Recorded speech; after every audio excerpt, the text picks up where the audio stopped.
Hey everyone, this is Simran and welcome back to your own YouTube channel IGNOU ई पाठशाला। कैसे हैं आप सब? उम्मीद करती हूँ बहुत अच्छे होंगे, अपने घर भी सेफ होंगे और अपनी प्रिपरेशन भी आप रेगुलर बेसिस पे कर रहे होंगे। तो आज हम डिस्कस करेंगे मनी मार्केट इंस्ट्रूमेंट्स के बारे में। साथ ही हम बात करेंगे कि क्या होता है हमारा प्राइम लेंडिंग रेट और लोन प्राइसिंग किस तरीके से की जाती है। ठीक है, इससे पहले हम already nostro account, vostro account और आपका लोन सिंडिकेशन ये सब डिस्कस कर चुके हैं। तो अगर आप में से किसी ने पिछली वीडियोस को नहीं देखा है तो उनको ज़रूर देख लीजिएगा। और अगर आप मेरे चैनल पे न्यू है तो मेरे चैनल को लाइक, शेयर और सब्सक्राइब करना मत भूलिएगा। बेल आइकन को भी ज़रूर प्रेस कर दिएगा ताकि मैं जब भी वीडियोज़ को अपलोड करूँ उसका नोटिफिकेशन आपके पास ज़रूर जाए। अब यहाँ पर मैं आपके साथ एक इन्फॉर्मेशन शेयर करना चाहती हूँ, वो ये है कि मेरी पूरी कोशिश है कि मैं मैक्सिमम टॉपिक्स को यहाँ पर कवर कर सकूँ आपके एग्जामिनेशन से पहले। लेकिन मेरे भी कुछ पेपर्स अब शेड्यूल्ड अप हैं तो मुझे उधर भी थोड़ा सा टाइम देना पड़ेगा। ठीक है, तो अब जो सेशंस होंगे वो ऑल्टरनेट डेज पर ही होंगे, लेकिन मेरी कोशिश ये रहेगी कि ऑल्टरनेट डेज पर भी अगर मैं सेशन आपको प्रोवाइड करूँ तो उनकी लेंथ ज़्यादा हो, मैक्सिमम टॉपिक्स मैं एक वीडियो में कवर कर पाऊँ। ठीक है, आई होप आप लोग भी समझेंगे, थोड़ा सा कोऑपरेट करने की कोशिश करिएगा क्योंकि आपके पेपर्स भी हैं और साथ में मेरे पेपर्स भी हैं। तो मैं ये नहीं कर सकती कि मैं एकदम अपने पेपर के लिए ही स्टार्ट कर दूं पढ़ना और फिर आप लोगों को एकदम बीच में छोड़ दूं। ठीक है, तो थोड़ा सा आप भी कोऑपरेट करके चलिए। ओके, और दूसरी चीज़ ये कि जिन भी स्टूडेंट्स ने ये डिसाइड कर लिया है कि वो सीधे आपका एमकॉम सेकेंड ईयर का ही पेपर देंगे, फर्स्ट ईयर में वो प्रमोशन ले रहे हैं, ठीक है, वेल एंड गुड, आप ले लीजिए। अगर आपको लगता है कि आपकी प्रिपरेशन फर्स्ट ईयर के पेपर्स के लिए नहीं अच्छी है, मैं आपको खुद भी यही सजेस्ट करूंगी कि आप प्रमोशन ले लीजिए और अपने सेकेंड ईयर के पेपर्स की तैयारी करना शुरू कर दीजिए क्योंकि आपके पेपर टाइम पर ही होने हैं, दैट इज जून 2021 में। ठीक है, तो आप लोगों के लिए भी मैं सेशन प्रोवाइड करूंगी।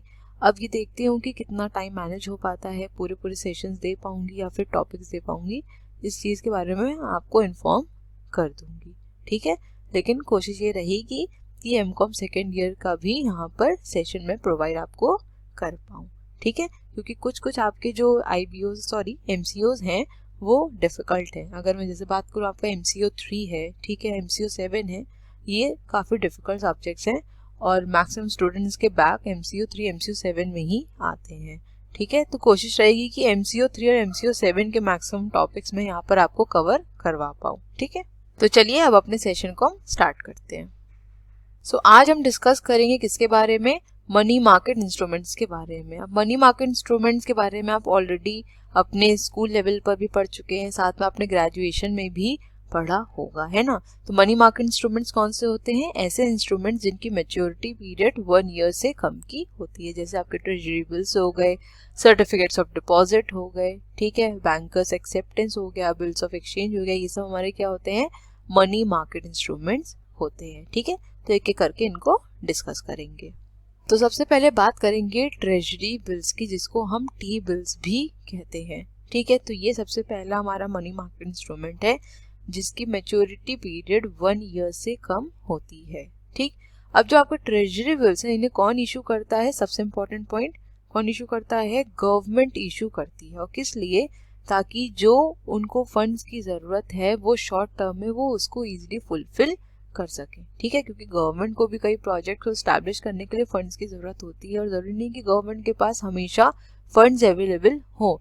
तो क्या करती है? ट्रेजरी बिल्स को मार्केट में निकाल देती है और शॉर्ट टर्म में, शॉर्ट पीरियड में ही इनके पास फंड्स अच्छे खासे इकट्ठा हो जाते हैं। ठीक है, अब नेक्स्ट अगर बात करी जाए तो जो हमारा ट्रेजरी बिल्स होता है या फिर जो हमारे टी बिल्स होते हैं उनकी जो परचेज प्राइस है वो उनकी फेस वैल्यू से कम होती है। तो इसका मतलब क्या हुआ कि जो हमारा ट्रेजरी बिल है उसको डिस्काउंट पर ही इंट्रोड्यूस किया जाता है, उसको डिस्काउंट पर इशू किया जाता है। अब इससे ये फ़ायदा होता है कि जो भी पर्सन इस ट्रेजरी बिल को परचेज कर रहा है, खरीद रहा है, उसको ये कितने मिल जाता है? डिस्काउंट में मिल जाता है। लेकिन जब मार्केट में ट्रेजरी बिल्स का प्राइस बढ़ जाता है तब जो बिल होल्डर होता है वो क्या करता है? इसको मार्केट में सेल आउट कर देता है। तो इसकी वजह से क्या होता है? जो बीच का डिफरेंस है, जो इंटरेस्ट है, वो बिल होल्डर कमा लेता है और गवर्नमेंट को शॉर्ट टर्म के अंदर पैसे भी मिल जाते हैं। ठीक है। अब इसको इस तरीके से समझिए कि गवर्नमेंट को मान लेते हैं फंड्स की जरूरत है, तो गवर्नमेंट ने क्या किया, टी बिल्स को इशू किया मार्केट में, ठीक है। अब आप क्या हैं, आप हैं एक इन्वेस्टर। अब आपके पास फंड जो हैं काफी ज्यादा हैं। अब इन फंड्स का आप क्या करेंगे, ऐसे आइडल रख के?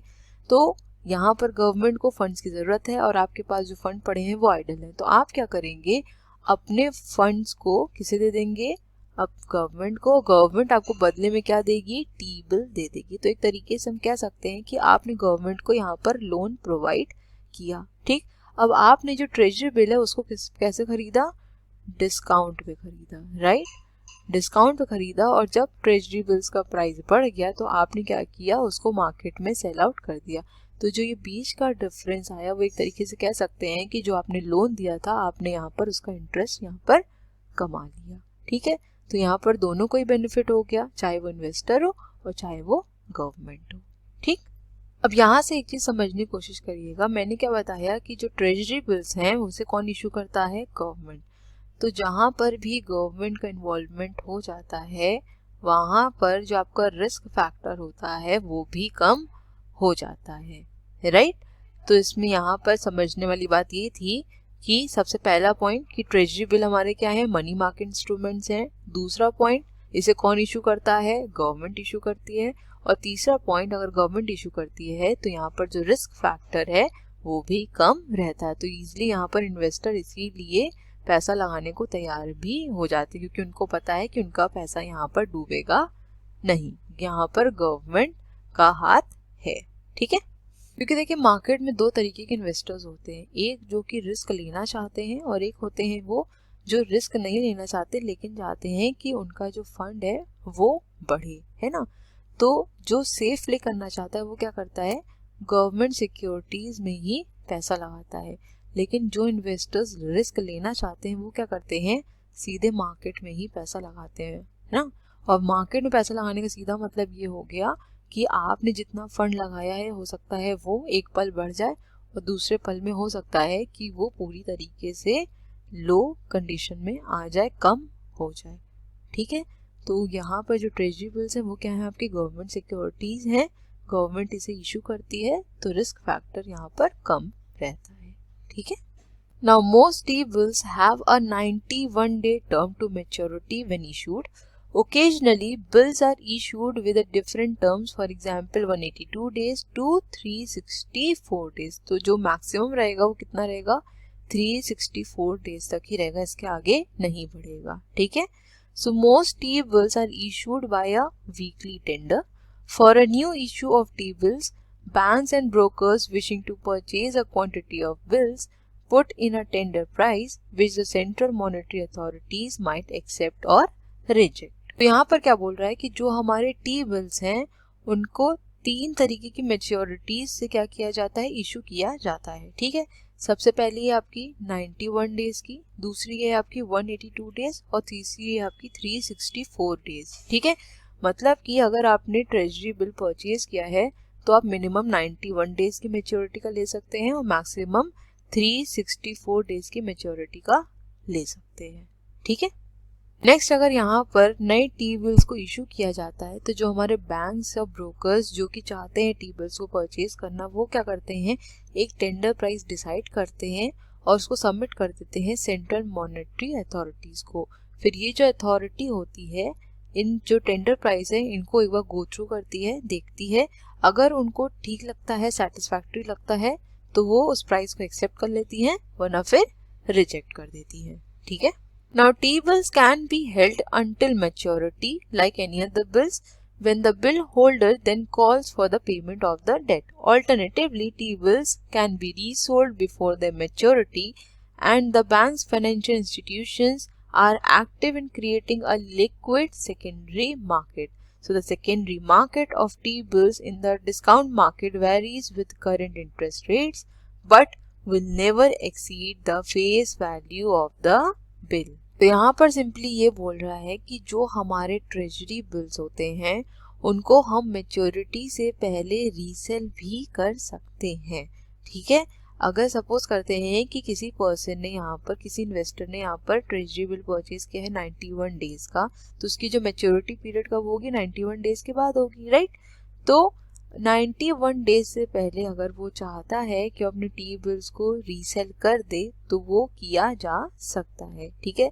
और इसमें जो हमारे फाइनेंशियल इंस्टीट्यूशंस होते हैं वो एक्टिव रोल प्ले करते हैं, और जो ये आपके ट्रेजरी बिल्स हैं जब इनको रीसेल किया जाता है तो इन्हें कहाँ करा जाता है, सेकेंडरी मार्केट में रीसेल किया जाता है। लेकिन सबसे इम्पोर्टेंट पॉइंट यहाँ पर ये है कि इनको जब रीसेल किया जाएगा तो इनकी जो फेस वैल्यू है उससे ज़्यादा पर सेल नहीं कर सकते हैं, ठीक है। फेस वैल्यू जितनी है उससे कम ही रेट पर इसे रीसेल किया जाएगा, ठीक। So the yields on T-bills are lower than those of any other marketable securities due to their virtually risk-free nature। देखिए यहाँ पर लिखा ही है कि जो हमारे T-bills से जो yield आती है, yield मतलब हो गया प्रॉफिट जो जनरेट होता है, ठीक है, तो ये क्या रहता है, कम रहता है। क्यों? क्योंकि ये रिस्क फ्री नेचर का है। रिस्क फ्री क्यों है? क्योंकि इसको गवर्नमेंट इशू करती है, ठीक है।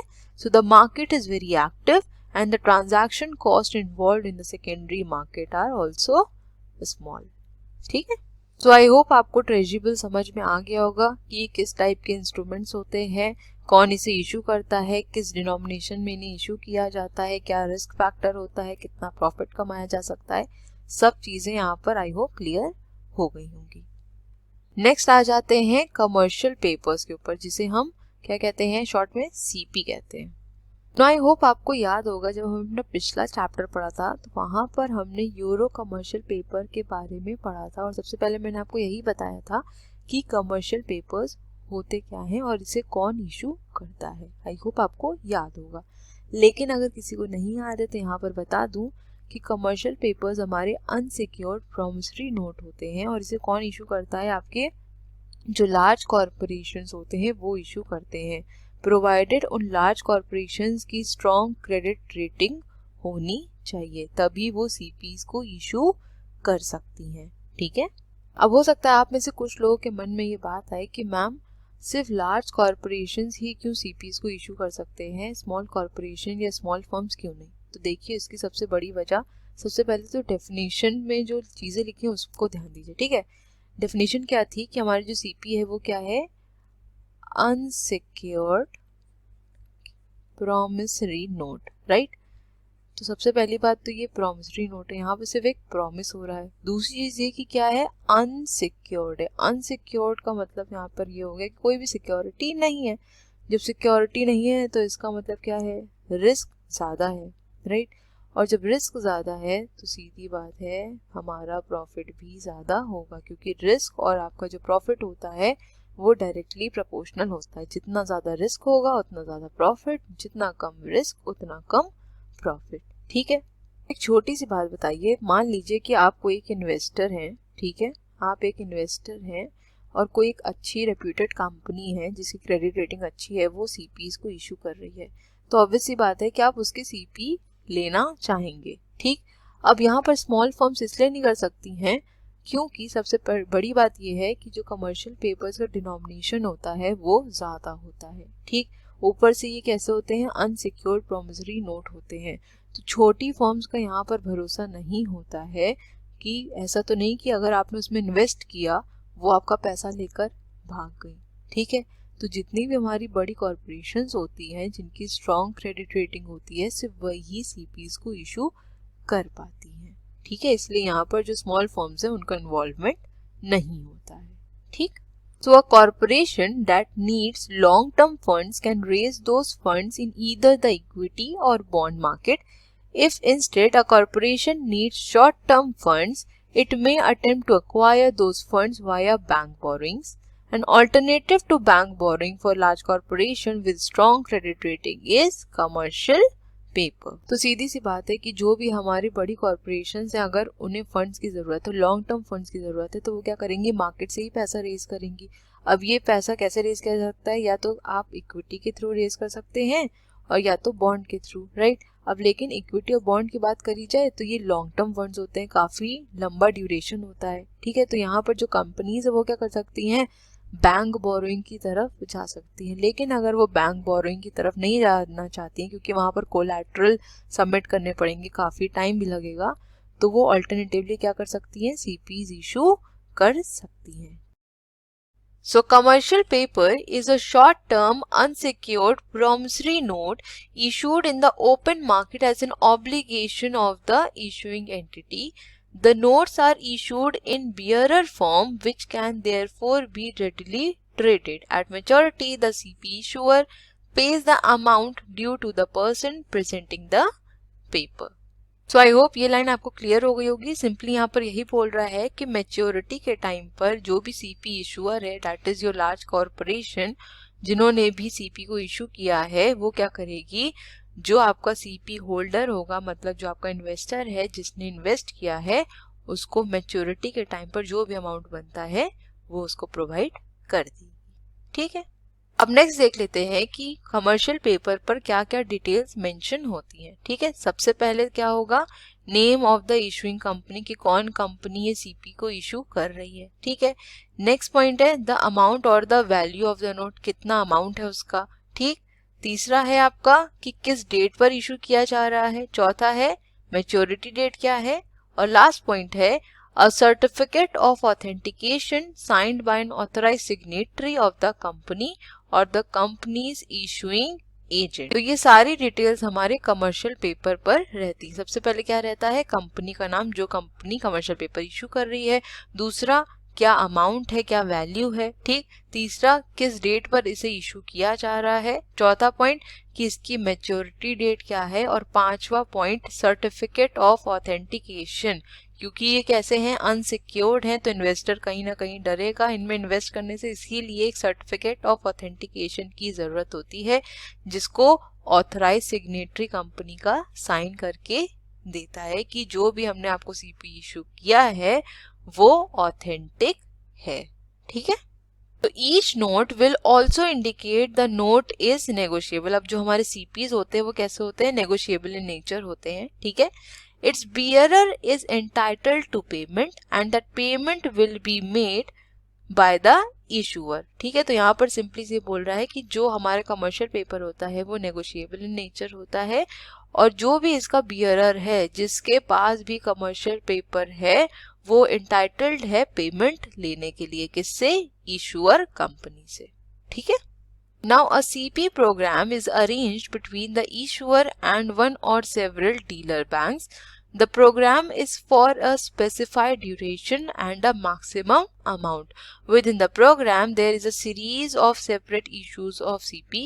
The total amount of CP in issue at that time cannot exceed the programme's limit. तो ये पॉइंट सिंपली ये कह रहा है कि जो सीपी प्रोग्राम होता है वो हमारा इशूअर और डिफरेंट डीलर बैंक्स के बीच में अरेंज किया जाता है।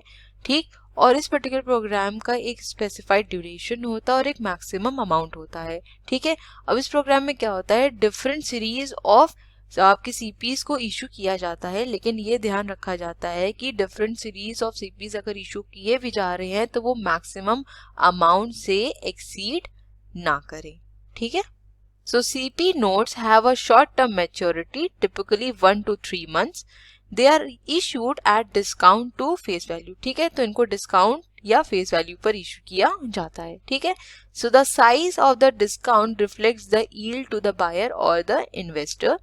Banks acting as dealers or agent place each issue with investors. Commercial paper is unsecured and investors must rely on the promise of the issuer to pay at the maturity.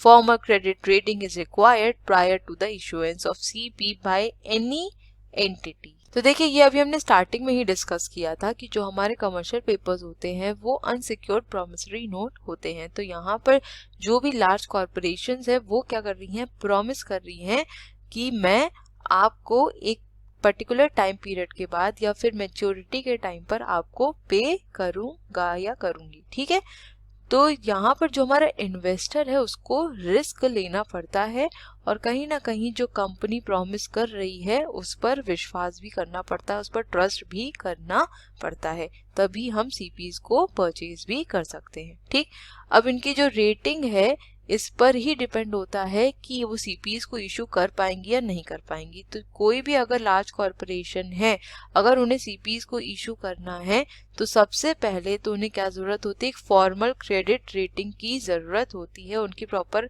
Credit rating होती है। उसके बाद ही वो entitled हैं कि वो CPs को क्या कर सकती है, मार्केट में इशू कर सकती है। ठीक है, अभी हमने ये डिस्कस किया कि जिन भी कंपनीज को सीपी को इशू करना है उनको सबसे पहले एक फॉर्मल क्या करनी पड़ेगी, क्रेडिट रेटिंग अपनी ऑर्गेनाइजेशन की करानी पड़ेगी, उसके बाद ही वो सीपीज को इशू कर सकती है। ठीक है, तो सबसे बड़ी बात तो यहाँ पर यही आ जाती है कि क्रेडिट रेटिंग होती क्या है और कौन करता है। तो कुछ ऐसी एजेंसीज हैं जो आपकी क्रेडिट रेटिंग करती हैं और इससे क्या पता चलता है कि हमारी कंपनी कैसी चल रही है। ठीक है, जैसे कि अगर एग्जाम्पल लें, आपने नैक का नाम सुना होगा जो एक्रेडिटेशन प्रोवाइड करती है यूनिवर्सिटीज और कॉलेजेस को, है ना। अब इनका काम क्या होता है, ये पूरा एक इनका अपना एक अलग पैरामीटर होता है जिसके बेसिस पर वो जज करती है और डिसाइड करती है कि जो यूनिवर्सिटी है या फिर जो कॉलेज है वो कैसा चल रहा है, किस तरीके से चल रहा है। तो आपने देखा होगा जो यूनिवर्सिटीज की वेबसाइट पर उन्होंने वहाँ पे, तो अभी हमने पीछे डिस्कस किया कि जिन भी लार्ज कॉरपोरेशंस को अगर सीपी को इशू करना है तो उनको सबसे पहले एक फॉर्मल क्रेडिट रेटिंग करवाने की जरूरत है, तभी वो एंटाइटल्ड हैं कि वो सीपी को इशू कर सकती हैं। ठीक है, तो यहाँ पर सबसे इम्पोर्टेंट पॉइंट क्या आता है कि ये क्रेडिट रेटिंग बेसिकली करी क्यों जाती है। तो इस क्रेडिट रेटिंग से क्या फायदा होता है, सबसे पहले तो इसे कुछ एजेंसीज करती हैं और इसको करने से फायदा ये होता है कि हमें कंपनी की परफॉर्मेंस के बारे में पता चल जाता है कि कंपनी किस तरीके से मार्केट में परफॉर्म कर रही है और फ्यूचर में कैसा परफॉर्म करेगी। ठीक है, जैसे अगर आपने सुना हो नैक के बारे में जो एक्रेडिटेशन प्रोवाइड करता है यूनिवर्सिटीज और कॉलेजेस को, अब इनका भी क्या काम होता है, ये भी कुछ पैरामीटर्स के अकॉर्डिंग डिसाइड करते हैं कि पर्टिकुलर कॉलेज या पर्टिकुलर यूनिवर्सिटी की परफॉर्मेंस कैसी है। और नैक एक्रेडिटेशन अगर मिल जाता है तो इससे जो स्टूडेंट्स हैं उनको ये क्लियर हो जाता है कि इस यूनिवर्सिटी की परफॉर्मेंस कैसी है और इसमें एडमिशन लेना चाहिए या नहीं लेना चाहिए। ठीक है, मान लें अगर जैसे नैक एक्रेडिटेशन अगर किसी को डी मिल जाती है तो इसका मतलब ये हुआ कि यहाँ पर जो पर्टिकुलर यूनिवर्सिटी है उसको एक्रेडिटेशन नहीं मिल पाई, उसकी परफॉर्मेंस इतनी ज़्यादा अच्छी नहीं थी। ठीक है, तो इसी तरीके से क्रेडिट रेटिंग भी प्रोवाइड की जाती है। ठीक, तो यहाँ पर अगर हम बात करें क्रेडिट रेटिंग एजेंसीज की तो कुछ यूएस की भी एजेंसीज हैं, जैसे आपकी मूडीज है, स्टैंडर्ड्स एंड पुअर्स है, ये आपकी यूएस की एजेंसीज है। लेकिन अगर मैं यहाँ पर आपको इंडिया की एजेंसीज के बारे में बताऊँ तो सबसे पहला आता है हमारा CRISIL, ICRA and care rating. I hope आप लोगों ने नाम सुन रखा होगा ऑलरेडी पहले भी। तो ये जो रेटिंग एजेंसीज है वो इंडिया में परफॉर्म करती हैं, इंडिया में काम करती हैं।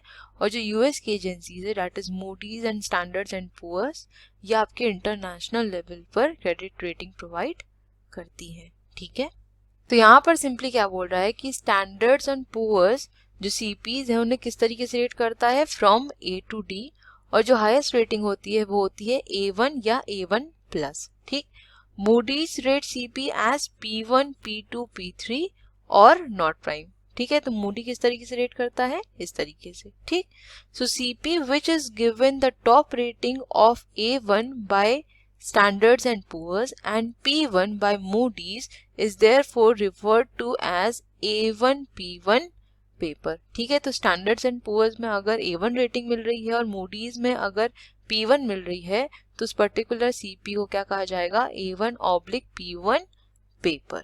ठीक है, so A1/P1 paper will sell at the finest rates. ठीक है, तो यहाँ पर अब आपको ये क्लियर हो गया होगा कि ये जो सीपीज होते हैं वो हाई डिनोमिनेशन में क्यों सेल होते हैं। सबसे बड़ी वजह तो ये है कि ये लार्ज कॉरपोरेशन से नहीं इशू करते हैं, और दूसरी सबसे बड़ी वजह ये है कि जो रेटिंग एजेंसीज हैं अगर इन्हें टॉप रेटिंग प्रोवाइड कर देती हैं तो इन सीपी का जो रेट है वो बढ़ जाता है। ठीक है, so some investors will be willing to buy CP which does not have an A1/P1 rating but will expect a bigger discount on the paper। यहाँ पर सिंपली से यही बोल रहा है कि हमारा जो CP है अगर उसे टॉप रेटिंग मिल जाती है तो सीधी बात है उसका रेट बढ़ जाएगा, लेकिन हर इन्वेस्टर ज़्यादा रेट के जो CPs हैं उन्हें परचेज नहीं करना चाहता, उनमें इन्वेस्ट नहीं करना चाहता है। ठीक है, तो कुछ इन्वेस्टर्स यहाँ पर हो सकता है ये भी चाहें कि जो भी सीपी की रेटिंग है वो A1 P1 नहीं है, वो उन्हें परचेज कर लें, लेकिन वो क्या एक्सपेक्ट करेंगे कि वो पर्टिकुलर सीपी उन्हें डिस्काउंट पे मिल जाए, क्योंकि अगर वो A1 P1 रेटिंग वाला सीपी परचेज करेंगे तो सीधी बात है वो तो आपको डिस्काउंट पर नहीं मिलेगा, right?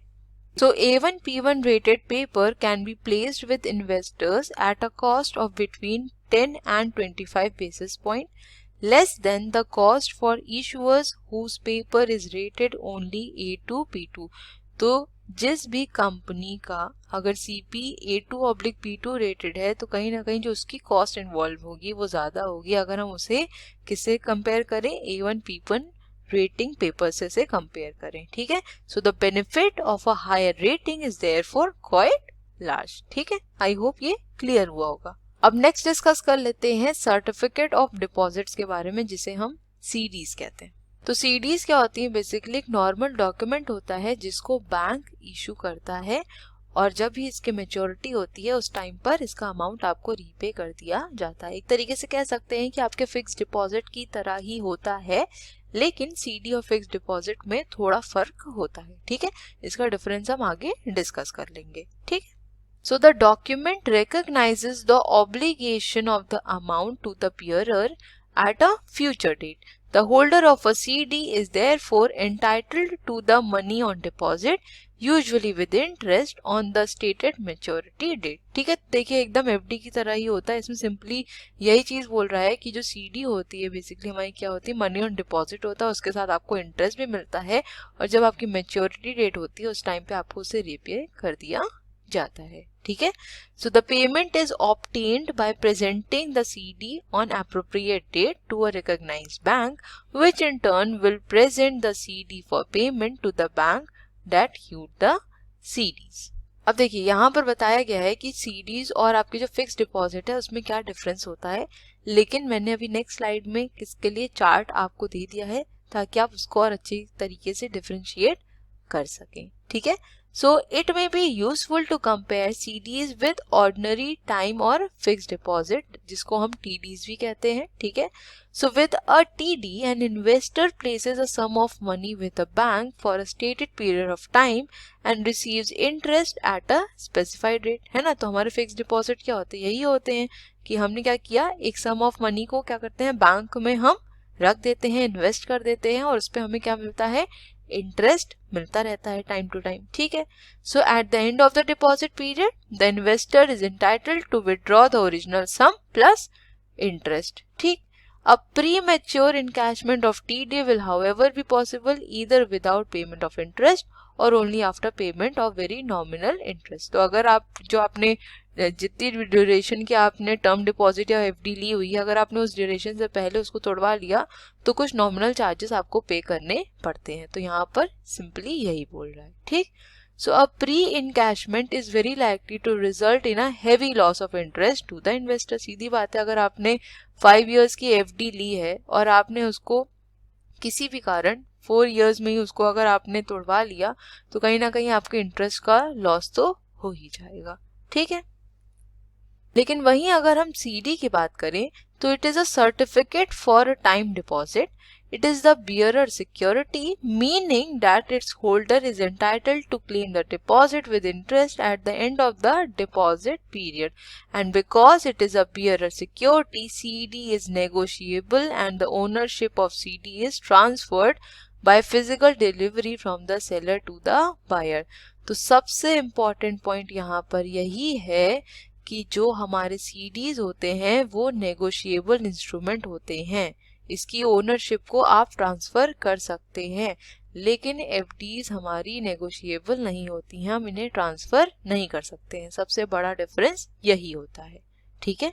So it is therefore usual for the original holders of CDs to sell them before maturity instead of waiting for settlement from the issuing bank at the due date. जब हमारी CDs negotiable in nature हैं तो यहाँ पर जो आपका original seller है वो क्या करता है, मैच्योरिटी पीरियड से पहले ही अपनी जो CDs हैं उनको सेल कर देता है, फिर वो यहाँ पर जो बैंक है उसके सेटलमेंट का इंतजार नहीं करता है, ठीक है।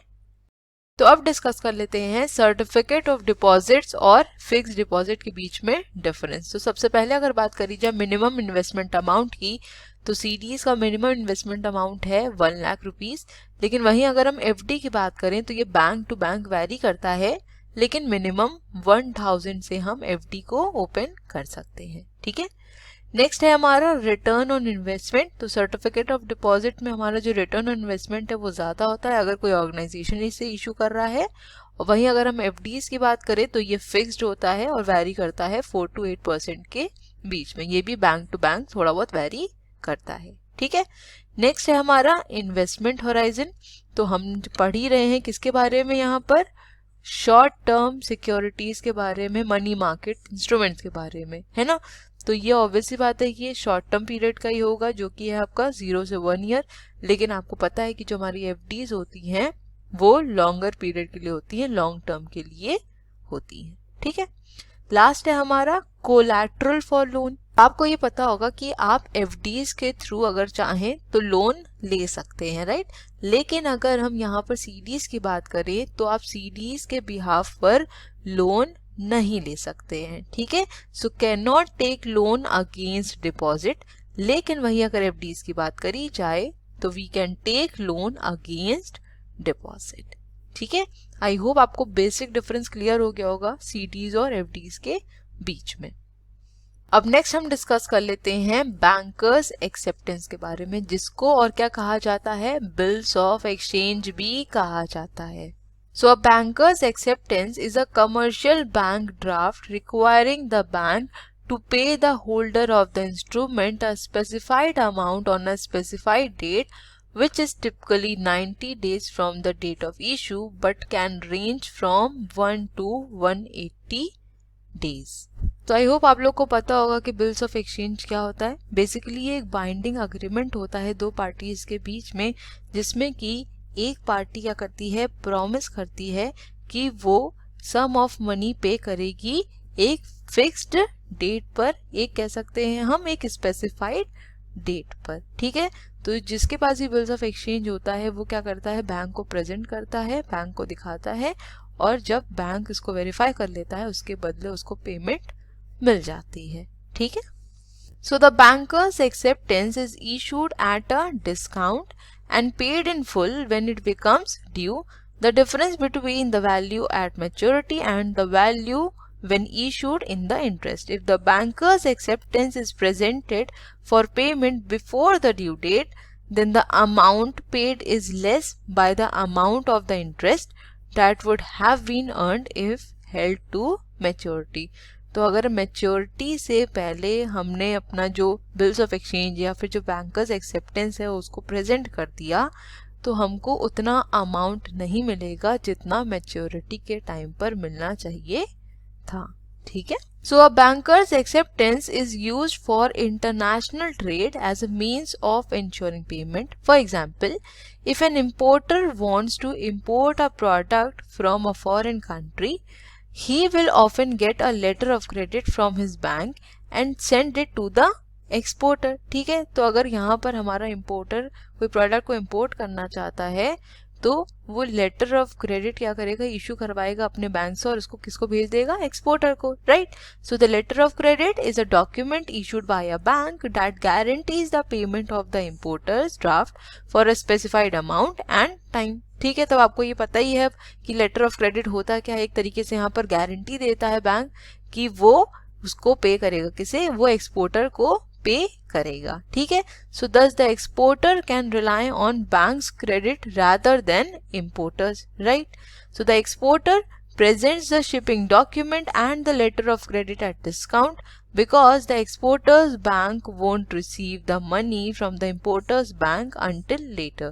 The exporter's domestic bank then sends the time draft to the importer's bank, which then stamps accepted and thus converting the time draft into a banker's acceptance. This negotiable instrument is backed by importer's promise to pay the imported goods and the bank guarantee of the payment. तो देखिए इस particular example में क्या बता रहा है, इसको एकदम शॉर्ट में समझते हैं तो आपको क्लियर हो जाएगा। ठीक, देखो इसमें क्या बोल रहा है कि जो हमारा इंपोर्टर है उसको कोई एक प्रोडक्ट को इंपोर्ट करना है कोई फॉरेन कंट्री से, तो वो क्या करता है, एक लेटर ऑफ क्रेडिट इशू करवाता है अपने बैंक से और उसको किसको भेज देता है, एक्सपोर्टर को। ठीक है, अब लेटर ऑफ क्रेडिट यहाँ पर क्या रोल प्ले करता है, एक तरीके से गारंटी का रोल प्ले करता है। यहाँ पर बैंक अपने इंपोर्टर के बिहाफ पर गारंटी दे रहा है कि मैं आपको रीपे यहाँ पर करूंगा। ठीक है, अब जो एक्सपोर्टर है वो इस लेटर ऑफ क्रेडिट के बेसिस पर क्या करेगा, गुड्स को भेज भी देगा, क्योंकि यहाँ पर गारंटी कौन ले रहा है, बैंक ले रहा है, ना कि इंपोर्टर ले रहा है। तो बैंक की जो क्रेडिट वर्दीनेस है वो इंपोर्टर से ऑब्वियसली ज्यादा ही होगी। ठीक है, अब नेक्स्ट क्या होगा कि जो एक्सपोर्टर का बैंक है या एक्सपोर्टर का जो डोमेस्टिक बैंक है वो क्या करेगा, एक टाइम ड्राफ्ट इशू करेगा इंपोर्टर बैंक के नाम। टाइम ड्राफ्ट का मतलब ये हो गया कि ये पर्टिकुलर ड्राफ्ट एक स्टिपुलेटेड टाइम पीरियड के लिए ही है। ठीक, तो जो इंपोर्टर का बैंक है वो क्या करेगा, इस टाइम ड्राफ्ट को जब एक्सेप्ट कर लेगा तो जो इसकी एक्सेप्टेंस होगी वो उस टाइम ड्राफ्ट को कन्वर्ट करके क्या हो जाएगी, बैंकर्स एक्सेप्टेंस हो जाएगी, क्योंकि यहाँ पर जो बैंक है उसने इस पर्टिकुलर डॉक्यूमेंट को क्या कर लिया है, एक्सेप्ट कर लिया है। ठीक है, तो जो हमारा बैंकर्स एक्सेप्टेंस है वो क्या है, एक नेगोशिएबल इंस्ट्रूमेंट है जिसमें कि इंपोर्टर प्रॉमिस कर रहा है कि वो फ्यूचर में पे करेगा इंपोर्टेड गुड्स के लिए और साथ ही उसके लिए भी जिसके लिए बैंक ने गारंटी ली थी। ठीक है, क्योंकि जो हमारा एक्सपोर्टर है अगर वो अपने गुड्स को भेजने को तैयार हुआ है, गुड्स को एक्सपोर्ट करने को तैयार हुआ है, तो वो किसकी वजह से, बैंक की वजह से। जो लेटर ऑफ क्रेडिट को इशू किया गया है, बैंक ने जो गारंटी ली है उसकी वजह से, तो इसके लिए भी जो इंपोर्टर है उसे पे करना पड़ेगा बैंक को। ठीक है, अब नेक्स्ट डिस्कस कर लेते हैं रीपर्चेज अग्रीमेंट के बारे में। देखिए रीपर्चेज अग्रीमेंट बेसिकली क्या होता है, एक शॉर्ट टर्म बोरोइंग ही है जिसमें कि एक डीलर क्या करता है, गवर्नमेंट सिक्योरिटीज को मार्केट में सेल करता है। अब ये डीलर आपका कोई इंडिविजुअल भी हो सकता है या फिर कोई फाइनेंशियल इंस्टीट्यूशन भी हो सकता है, जैसे कि आपके बैंक। ठीक, अब डीलर का क्या रोल रहता है, ये गवर्नमेंट सिक्योरिटीज को इन्वेस्टर्स को सेल करता है और उनसे बोलता है कि ये ओवरनाइट बेसिस पर आप इसे परचेज कर लीजिए इन पर्टिकुलर सिक्योरिटीज को, और फॉलोइंग डेट पर मैं आपसे ये सिक्योरिटीज वापस ले लूंगा लेकिन एक हायर अमाउंट पर। ठीक है, अब इससे क्या बेनिफिट होता है इसको समझिए। तो मैंने भी आपको क्या बताया कि जो हमारा डीलर होता है, राइट, डीलर होता है वो क्या करता है, गवर्नमेंट सिक्योरिटीज को सेल करता है।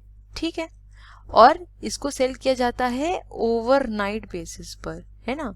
ओवरनाइट बेसिस का मतलब ये हो गया कि अगर मैंने सपोज आज मुझे फंड्स की ज़रूरत है और मैंने क्या किया, जो अपनी सिक्योरिटीज़ हैं वो आपको सेल कर दी और आपसे बोला कि मैं आज आपको बेच रही हूँ लेकिन मैं कल आपसे ये सिक्योरिटीज़ वापस ले लूँगी, लेकिन मैं इसके लिए आपको हायर अमाउंट दूंगी। ठीक है, तो ये होता है हमारा ओवरनाइट बेसिस पर। ठीक, अब इससे दोनों ही पार्टीज को फायदा होता है। सबसे बड़ा फायदा अगर हम डीलर को देखें तो शॉर्ट टर्म पीरियड के अंदर इसने क्या किया, फंड का अरेंजमेंट कर लिया, क्योंकि जो हमारी सिक्योरिटीज थी ये ऐसे ही रखी हुई थी तो इन सिक्योरिटीज से कुछ बेनिफिट हुआ, right.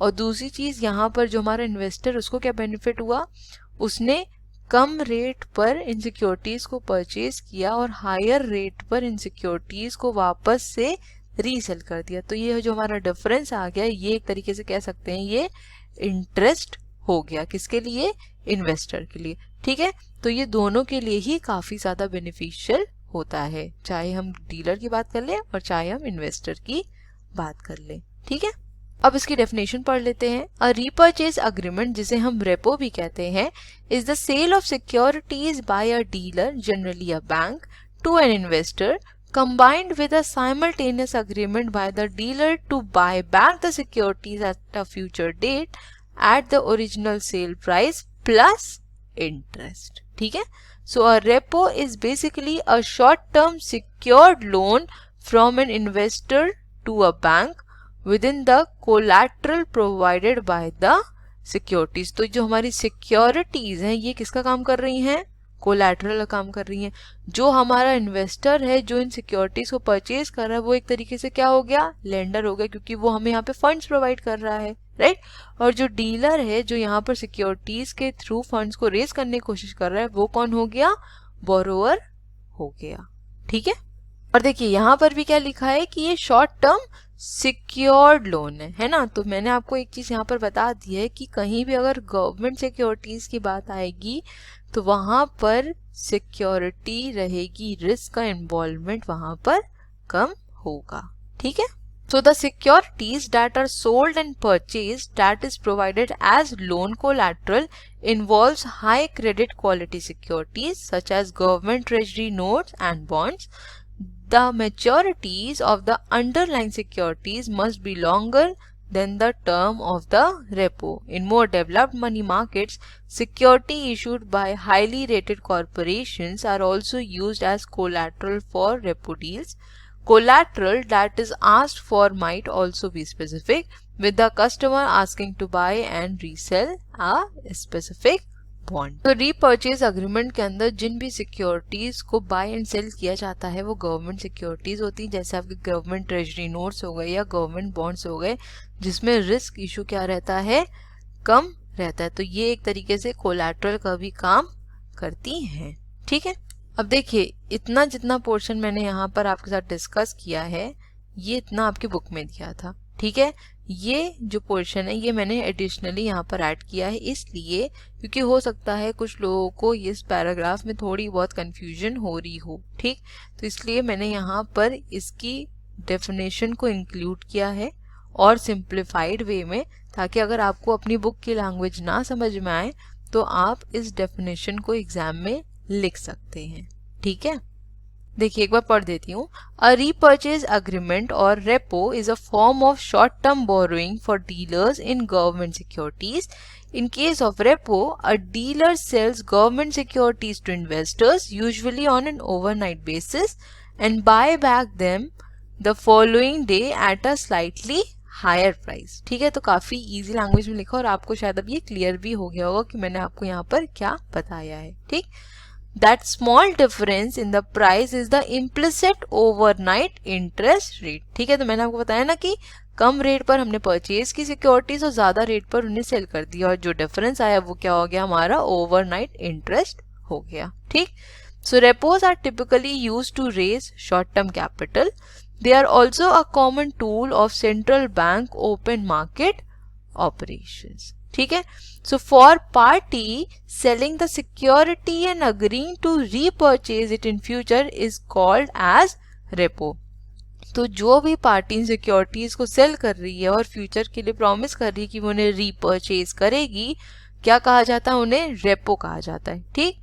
And for the party on the other end of the transaction buying the security and agreeing to sell it in future, it is termed as a reserve repurchase agreement, ठीक है। अब इसको ध्यान समझिए, इसमें क्या बोल रहा है कि जो भी पार्टी सबसे पहले सिक्योरिटीज को यहाँ पर सेल कर रही है और प्रॉमिस करती है कि वो फ्यूचर में उसे रीपर्चेज कर लेगी, उनको क्या कहा जाएगा, रेपो।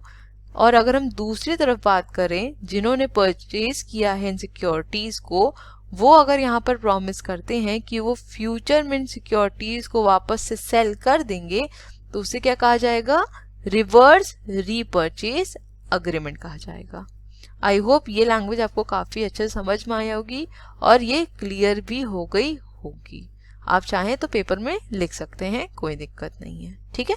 तो आई होप हमने जितने भी मनी मार्केट इंस्ट्रूमेंट्स यहाँ पर डिस्कस किए आपको सारे समझ में आ गए होंगे। इनके की पॉइंट्स को हमेशा याद रखिएगा कि पर्टिकुलर मनी मार्केट इंस्ट्रूमेंट को कौन इशू करता है, किस डिनोमिनेशन में करा जाता है, क्या रिस्क फैक्टर है और क्या प्रॉफिट है, ठीक है। अब आ जाते हैं अपने नेक्स्ट टॉपिक की तरफ और डिस्कस कर लेते हैं प्राइम लेंडिंग रेट और लोन प्राइसिंग के बारे में। तो सबसे पहले हम डिस्कस करेंगे आज प्राइम लेंडिंग रेट के बारे में। अच्छा, आपने ये नाम तो सुना ही होगा, Amazon प्राइम का। अब आप कहेंगे मैम सुना क्या, हमारा तो Amazon प्राइम अकाउंट है। हाँ मुझे पता है, आपका है, मेरा भी है, सब बहुत से लोगों का होता है, ठीक। अब यहाँ पर इस प्राइम का क्या मतलब है, ये बता सकता है कोई? सीधी बात है, यहाँ पर प्राइम का ये मतलब है कि आप एलीट कस्टमर है उनके, आप स्पेशल कस्टमर है उनके। अगर आपका Amazon प्राइम अकाउंट है और अगर आप Amazon से कुछ भी ऑर्डर करते हैं तो आपको यहाँ पर प्रेफरेंस दी जाती है ना। और बाकी आप और भी इनकी जो फैसिलिटीज हैं उनको अवेल कर सकते हैं, है ना। यही मतलब है यहाँ पे प्राइम का, राइट। तो एक तरीके से हम यहाँ पर ये कह सकते हैं कि आप Amazon के प्राइम कस्टमर हुए, है ना। इतनी बात तो क्लियर हो गई होगी। तो जिस तरीके से आप Amazon के लिए प्राइम कस्टमर हुए, उसी तरीके से अगर हम यहाँ पर देखें तो ये प्राइम लेंडिंग रेट बेसिकली क्या होता है, हमारा इंटरेस्ट रेट होता है। और ये किस पे चार्ज किया जाता है, जो हमारे क्रेडिट वर्दी कस्टमर्स होते हैं, या फिर हम जिन्हें कह सकते हैं प्राइम कस्टमर्स होते हैं जो बैंक के, उनके ऊपर इस पर्टिकुलर इंटरेस्ट रेट को चार्ज किया जाता है। और इसी इंटरेस्ट रेट के बेसिस पर आगे के जो इंटरेस्ट रेट है उन्हें असाइन किया जाता है। मतलब कि जैसे क्रेडिट कार्ड पे जो इंटरेस्ट लगता है वो, ठीक है, जो भी आपके लोन्स होते हैं, जस्ट लाइक मान लेते हैं यहाँ पे पर्सनल लोन होता है, ठीक है, और भी डिफरेंट टाइप्स ऑफ जो लोन होते हैं, उनका जो इंटरेस्ट रेट होता है वो इसी के बेसिस पर ही डिसाइड किया जाता है, ठीक है। अब ये जो बैंक क्रेडिट वर्दी कस्टमर्स हैं, ये होते हैं आपके जितने भी लार्ज कॉरपोरेशंस होते हैं, ठीक है। तो इनके लिए जो भी इंटरेस्ट रेट डिसाइड किया जाता है वही क्या कहलाता है, हमारा प्राइम लेंडिंग रेट कहलाता है, ठीक है। इसको हम प्राइम भी कहते हैं, ठीक। तो ये एक तरीके से क्या होता है, आपका बेस रेट होता है, ठीक है। अब देखिए एक बार डेफिनेशन देख लेते हैं। So the prime lending rate is the base rate that banks use in pricing commercial loans to their best and most credit-worthy customers. ठीक है? So the rate is determined on the basis of the central bank's decision to raise or lower prevailing interest rate for short-term borrowing. अब देखिए जो prime lending rate होता है ना, ये bank to bank differ करता है, ठीक है। जैसे यहाँ पर हम मान लेते हैं 4 बैंक हैं, बैंक ए, बैंक बी, बैंक सी, बैंक डी। अब सबके अपने अलग कस्टमर्स होंगे, है ना, और जो भी कस्टमर्स होंगे उनके अपनी अलग अलग क्रेडिट वर्दीनेस होगी। तो इसका मतलब तो सिंपल सा ये हो गया कि जो प्राइम लेंडिंग रेट होता है वो बैंक्स टू बैंक्स डिफर करेगा ही करेगा, ठीक है।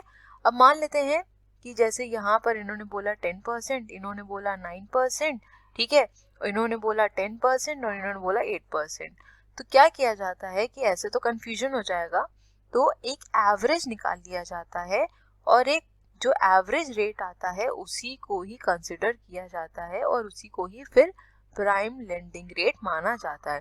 और जो हमारा सेंट्रल बैंक होता है उसका फाइनल डिसीजन होता है कि इस रेट को बढ़ाना है या घटाना है, ठीक है। Though some banks charge their best customers more and some less than their best customers' official prime rate, the PLR tends to become standard across the banking industry when a major bank moves its PLR up or down. तो मैंने आपको बताया जो भी हमारा major bank होगा, जिसका भी रेट डिसाइड यहाँ पर किया जाएगा, उसी के रेट पर आगे फ्लक्चुएशंस होंगे। अगर उसने रेट को इंक्रीज किया तो हिसाब से हमें इंक्रीज करना पड़ेगा, अगर डिक्रीज किया तो हिसाब से हमें डिक्रीज करना पड़ेगा। तो एक तरीके से कह सकते हैं यहाँ पर स्ट्रॉन्ग कॉम्पिटिटिव फैक्टर रहता है बैंक्स के बीच में, ठीक है। So the PLR is a key interest rate since loans to less credit worthy customers are often tied to the PLR। अब यहाँ पर एग्जाम्पल देख लीजिए तो और अच्छे से आपको क्लियर हो जाएगा, ठीक है। देखिए एग्जाम्पल क्या कह रहा है कि एक AAA रेटेड कंपनी है, एक आपकी AAA रेटेड कंपनी है। तो यहाँ पर अगर किसी भी कंपनी को ऐसी रेटिंग मिल जाती है, इसका मतलब ये हुआ कि उसकी परफॉर्मेंस काफी ज्यादा अच्छी है, ठीक है, एक रेप्यूटेड कॉर्पोरेशन है, ठीक है। सो AAA रेटेड कंपनी में borrow at a prime rate of 8%। तो ये हम मान सकते हैं कि ये प्राइम कस्टमर होगी, ठीक है। तो ये कितने रेट पे बोरो कर सकती है, 8% पे। लेकिन a less well established small business may borrow from the same bank at prime +2। तो अगर हम वहीं दूसरे बिजनेस की बात करें, कोई स्मॉल बिजनेस की बात करें जो कि इतना ज्यादा एस्टैब्लिश नहीं है, वही बिजनेस अगर सेम बैंक से बोरो करता है तो यहाँ पर उसको क्या देना पड़ेगा, एक्स्ट्रा देना पड़ेगा, ठीक है। तो यहाँ पर इसका फॉर्मूला बेसिकली ये होता है प्राइम +X%, ठीक है। तो जो हमारा प्राइम कस्टमर था उसका कितना था, 8%, और यहाँ पर हमने जो वेल स्टैब्लिश बिजनेस नहीं है उसके लिए कितना चार्ज कर रहे हैं, 2%। तो इन ऑल कहने का मतलब ये है कि जो हमारा लेस एस्टैब्लिश्ड स्मॉल बिजनेस है, अगर उसे बोरो करना है तो यहाँ पर 10% रेट लगेगा। लेकिन वही अगर हम आपके प्राइम कस्टमर की बात करें तो सिर्फ 8% प्राइम रेट पर वो इजिली बोरो कर सकता है। ठीक है, आई होप क्लियर हुआ होगा ये। अब नेक्स्ट हम डिस्कस कर लेते हैं लोन प्राइसिंग के बारे में। अब देखिए इसकी डेफिनेशन आपके बुक में तो नहीं दी है, लेकिन यहाँ पे मैंने कोशिश करी कि आपको एक डेफिनेशन दे दूं ताकि आपको ये समझ में आ पाए कि लोन प्राइसिंग एग्जैक्टली होती क्या है। ठीक है, so loan pricing is a system that evaluates the risk factor of your mortgage application and credit profile and adjusts the interest rate and discount points up or down based on this risk evaluation. तो loan pricing basically क्या होता है कि ऐसा system जिसके through हम क्या करते हैं, रिस्क को इवेलुएट करने की कोशिश करते हैं, और सिर्फ यहाँ पर रिस्क को ही कंसिडर नहीं किया जाता है, अदर फैक्टर्स को कंसिडर करके ही रिस्क को इवेलुएट किया जाता है। ठीक है, सबसे पहले तो ये देखा जाता है कि जिस भी चीज को हम मॉर्टगेज कर रहे हैं उसका रिस्क फैक्टर कितना ज्यादा है। दूसरा यहाँ पर देखा जाता है कि क्रेडिट वर्दीनेस कैसी है पर्टिकुलर पर्सन की, और उसके अकॉर्डिंग हमारा जो इंटरेस्ट रेट है उससे एडजस्ट किया जाता है। अगर ऊपर करने की जरूरत है तो ऊपर किया जाता है, कम करने की जरूरत है तो कम किया जाता है। ठीक है, तो सिर्फ एक रिस्क के बेसिस पर ही यहाँ पर नहीं देखा जाता है, क्रेडिट प्रोफाइल भी कंसिडर करी जाती है और उसी के अकॉर्डिंग रिस्क को इवैल्यूएट किया जाता है। ठीक है, so the interest rate on a loan is determined not only by the time value of money but also the lender's estimate of the probability that the borrower will default on the loan. यहाँ पर क्या बोल रहा है कि जो भी interest rate loan पर डिसाइड किया जाता है, डिटरमाइन किया जाता है, वो सिर्फ और सिर्फ टाइम वैल्यू ऑफ मनी को नहीं कंसिडर करके किया जाता है, बल्कि जो लेंडर है उसने किस तरीके से एस्टिमेशन किया है कि बोरोवर डिफॉल्ट नहीं करेगा, उसको भी यहाँ पे कंसिडर किया जाता है। नाउ आई होप कि आपको टाइम वैल्यू ऑफ मनी का मतलब समझ में आता हो, क्योंकि ये पर्टिकुलर जो वर्ड है या टर्म है ये काफी ज्यादा इंपॉर्टेंट है, और आप अपने सेकेंड ईयर में भी एक चैप्टर है आपका टाइम वैल्यू ऑफ मनी पर ही। ठीक है, तो इसको समझना बहुत जरूरी है। देखिए time value of money simply यहाँ पर ये कहता है कि जो आज आपके पास रुपए हैं उसकी वैल्यू, उसकी यूटिलिटी ज्यादा है अगर हम उसी रुपए को फ्यूचर से कंपेयर करें। मतलब कहने का ये है कि मान लेते हैं कि आपके पास यहाँ पर अभी 10,000 रुपीज है अभी, ठीक है, और मैं आपसे ये बोल दूं कि ये 10,000 रुपीज छोड़ के अगर मैं आपसे ये बोलूं कि ये 10,000 रुपीज आप मुझसे 2 साल बाद ले लेना, तो आप किसको प्रेफर करोगे, इसे या इसे? तो ऑब्वियस सी बात है आप इसे प्रेफर करेंगे। क्यों? क्योंकि आज के जो रुपए की वैल्यू है वो फ्यूचर के रुपए की वैल्यू से ज्यादा होगी। अब आप खुद सोचिए कि अगर अभी आपके पास 10,000 रुपए हैं तो आप इसको क्या कर सकते हैं, इन्वेस्ट कर सकते हैं, एफडी खोल सकते हैं, है ना, और सेविंग्स में जमा कर सकते हैं, मार्केट में लगा सकते हैं, म्यूचुअल फंड्स खरीद सकते हैं, कुछ भी कर सकते हैं, राइट। लेकिन ये जो 10,000 रुपए आपको 2 साल बाद मिलेंगे, इनकी अभी कुछ मॉनेटरी वैल्यू तो रही नहीं। अभी ये आपको ना ही इंटरेस्ट कमा के दे पाएंगे, ना ही आप इनसे एफडी कर पाएंगे, और ना ही आप इनको मार्केट में लगा पाएंगे, है ना। तो इसीलिए जो प्रेजेंट मनी की वैल्यू है वो फ्यूचर के मनी की वैल्यू से हमेशा ज्यादा होती है, और इसी का मतलब ही होता है टाइम वैल्यू ऑफ मनी। ठीक है, ये चैप्टर आपका ऑलरेडी आपके सेकेंड ईयर में है, तो उस टाइम हम इसको डिटेल में डिस्कस कर लेंगे। ठीक है, अभी के लिए इतना काफी है। ठीक, अब लोन प्राइसिंग के हमें यहाँ पर 2 मेथड्स पढ़ने हैं। एक है आपका स्प्रेड प्राइसिंग मेथड और एक है आपका कॉस्ट बेनिफिट मेथड। ठीक, तो सबसे पहले डिस्कस कर लेते हैं स्प्रेड प्राइसिंग के बारे में। अब देखिए यहाँ पर जो मैंने आपको कंटेंट प्रोवाइड किया है ये आपकी बुक का ही है और काफी कंफ्यूजिंग भी है। ठीक है, अगर मैं बात करूँ स्प्रेड प्राइसिंग की तो आप इंटरनेट पे भी ढूंढेंगे तो इतनी इजीली आपको नहीं मिलेगा। ठीक है, तो जो भी मुझे मटेरियल मिला है ऑनलाइन उसके थ्रू ही मैं आपको इसको एक्सप्लेन करने की कोशिश करूंगी। उम्मीद करती हूँ कि क्लियर हो जाएगा। तो स्प्रेड प्राइसिंग या फिर जिसे हम कह सकते हैं कि बैंक स्प्रेड, ये क्या होता है? ये होता है difference between the interest rate that a bank charges a borrower and the interest rate a bank pays to a depositor. मतलब कहने का ये है कि जो बैंक स्प्रेड है वो क्या होता है, डिफरेंस होता है किसके बीच में, जो इंटरेस्ट रेट बैंक चार्ज करता है अपने बोरोवर से। मतलब कि अगर बैंक ने किसी को लोन दिया है उसके ऊपर जो भी इंटरेस्ट रेट चार्ज कर रहा है वो, और जो इंटरेस्ट रेट बैंक पे कर रहा है अपने डिपॉजिटर को वो, इन दोनों के बीच में जो डिफरेंस होता है उसको हम बैंक स्प्रेड कहते हैं। ठीक है, देखिए इसको एग्जाम्पल से समझने की कोशिश करिए तो क्लियर होगा। यहाँ पे एग्जाम्पल क्या दिया है कि एक medium size business customer asking for a 3-year loan to purchase equipment might be assessed a loan rate of 14%। अब ये देखिए आपको क्या है, मीडियम साइज बिजनेस है, ठीक है, तो इसका मतलब ये है कि ये कहीं ना कहीं हमारा इलीट कस्टमर नहीं होगा, प्राइम कस्टमर नहीं होगा।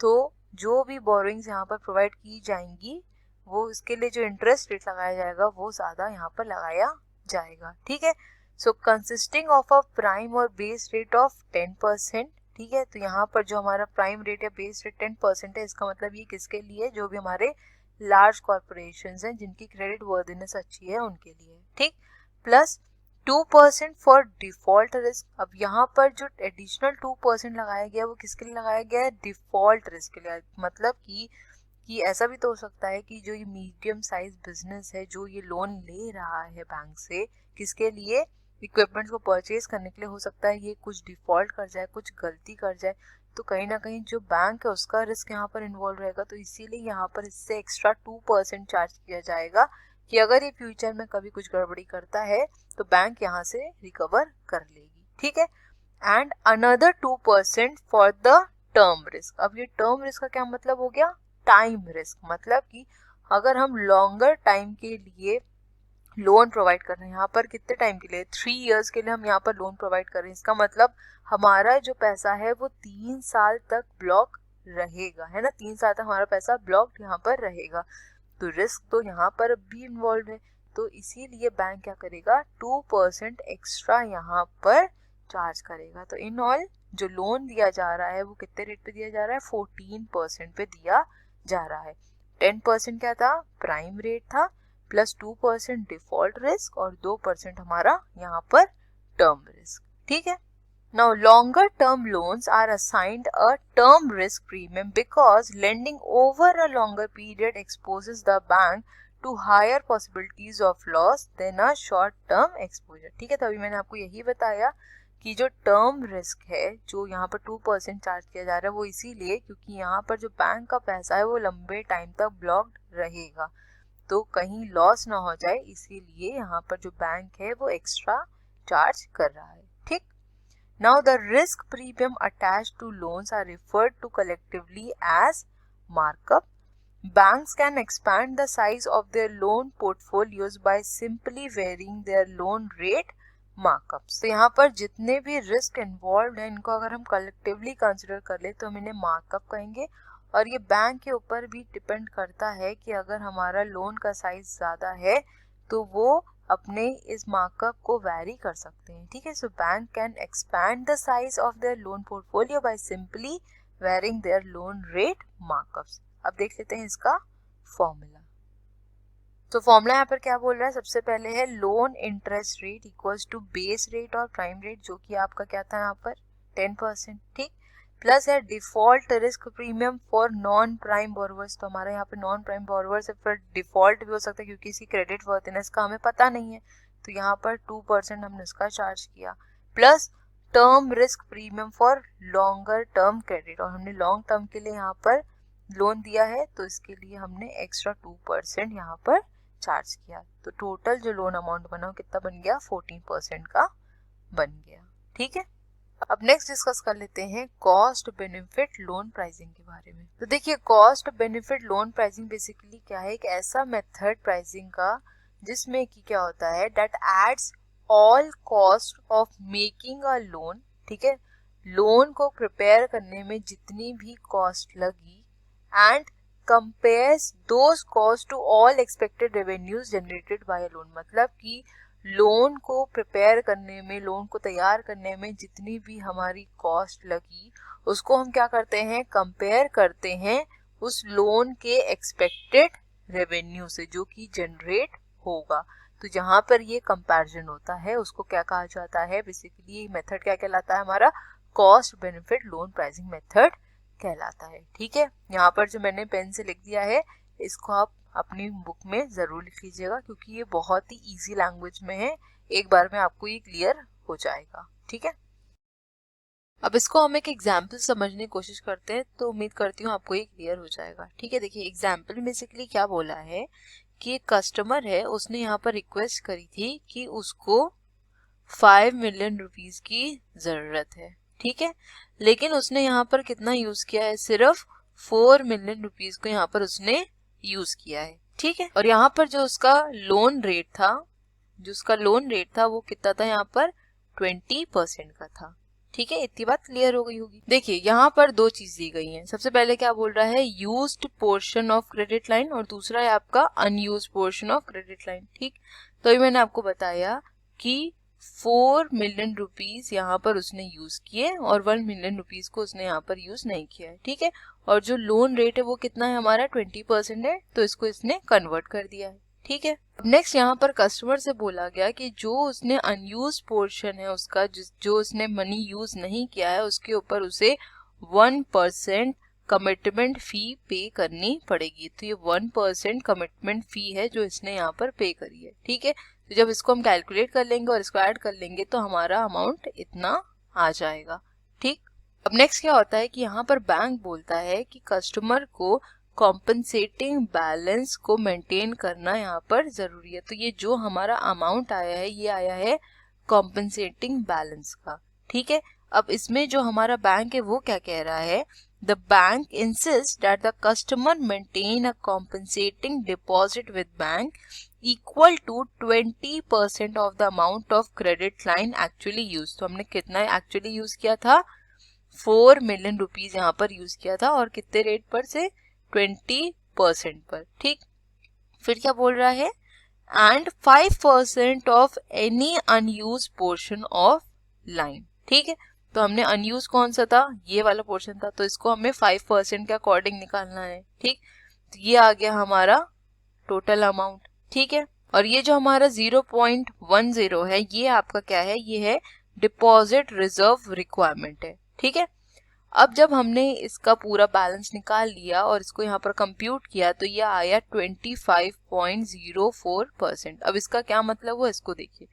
सो the bank must decide if this 25.04% before tax yield is adequate to cover the bank's cost of funds, the risk inherent in the loan and the bank's desired profit margin once all cost are considered. तो ये जो हमारा estimation आया है 25.04%, अब bank इसको देखकर ये डिसाइड करेंगे कि बैंक ने जितना भी खर्चा किया लोन को फॉर्म करने में, जो भी उन्होंने यहाँ पर रिस्क लिया, ठीक है, और जो भी उनका डिजायर्ड प्रॉफिट था वो इसमें कवर हो पा रहा है या नहीं हो पा रहा है। ठीक है, तो वहां पर आपको एग्जाम में इसका प्रॉपर कंप्यूटेशन करने की जरूरत नहीं है, ये मैंने यहाँ पर इसलिए लगा दिया, इंक्लूड कर दिया, ताकि आपको इजीली समझ में आ सके कि एग्जैक्टली कहना क्या चाह रहा है। ठीक है, तो यहाँ पर इसकी डेफिनेशन क्या थी, अभी मैंने आपको बताया था कि जो cost benefit loan pricing method है ये क्या बोलता है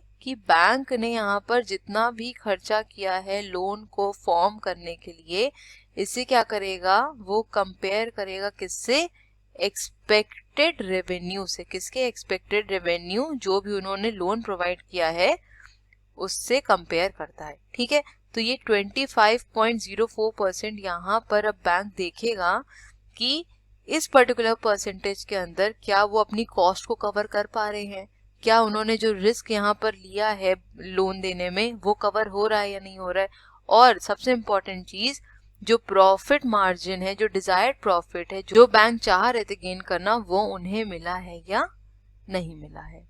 ठीक है, आई होप ये क्लियर हो गया होगा। इस एग्जाम्पल को आपको एग्जाम में लिखने की जरूरत नहीं है। ठीक है, यहाँ पर मैंने इसीलिए आपको क्लियर कर दिया ताकि ये एग्जैक्टली समझ में आ पाए कि ये कहना क्या चाह रहा है। और हो सकता है कि पेपर में ये क्वेश्चन आए भी ना, लेकिन एक दो बार आया है इसलिए मैंने यहाँ पर आपके साथ डिस्कस कर लिया है। ठीक है, तो आज का हमारा सेशन यहीं तक था। मिलेंगे अपने नेक्स्ट वीडियो में और नेक्स्ट यूनिट को कवर करेंगे। ठीक है, मेरी तरफ से ये यूनिट आपकी कंप्लीट हो जाती है। Okay, so thank you so much for watching. Please channel को लाइक शेयर सब्सक्राइब करना मत भूलिएगा। बेल आइकन को भी ज़रूर प्रेस कर दिएगा ताकि मैं जब भी वीडियोस को अपलोड करूं उसका नोटिफिकेशन आपके पास ज़रूर जाए। अपने फीडबैक्स भी दीजिएगा कि वीडियोस कैसी लग रही है और अगर कुछ इम्प्रूवमेंट की ज़रूरत है तो बिल्कुल बताइएगा। और हाँ, मानती हूँ कि आज की वीडियो थोड़ी बड़ी बन गई है, लेकिन मैंने आपको बताया है कि मैं ऑल्टरनेट डेज पे ही वीडियोस प्रोवाइड कर पाऊंगी, तो अब जो भी वीडियोस आएंगी वो थोड़ी बड़ी ही रहेंगी। ठीक है, चलिए मिलेंगे अपने नेक्स्ट वीडियो में। Till then stay safe, stay healthy, bye bye, take care.